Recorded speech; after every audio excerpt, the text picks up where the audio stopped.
নবীজি বলেছেন, যখন বান্দাকে কবরে শোয়ানো হবে, আযাবের ফেরেশতা যখন পায়ের দিক থেকে আসতে থাকবে, সূরা মুলক সেখানে দাঁড়িয়ে যাবে এবং বলবে, এদিক থেকে তোমাদের যাওয়ার কোনো জায়গা নাই।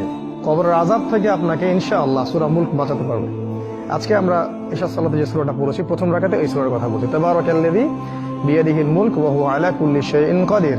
অর্থ সহ পড়লেই বুঝতে পারবেন কেন এই সূরা আপনাকে কবরের আযাব থেকে বাঁচাবে ইনশাআল্লাহ। এরপরে পড়বেন সূরা ফালাক, নাস, ইখলাস।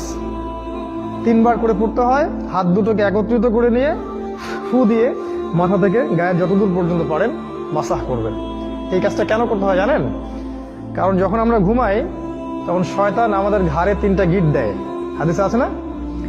প্রথম গিট দিয়ে বলে যে ঘুমাও, তোমার সামনে লম্বা রাত। আবার দেয়, ঘুমাও, তোমার সামনে লম্বা রাত। ঘুমাও, তোমার সামনে লম্বা রাত। এই যে 3 বার আপনি গাটাকে মাসাহ করলেন, ঘুম থেকে ওঠার সময় আপনার মধ্যে কোনো অলসতা কাজ করবে না। ওই গিট কেটে যাবে ইনশাআল্লাহ এই সূরার বরকতে। এই জন্য এটাও 3 বার, কারণ শয়তানের গিটও 3 বার।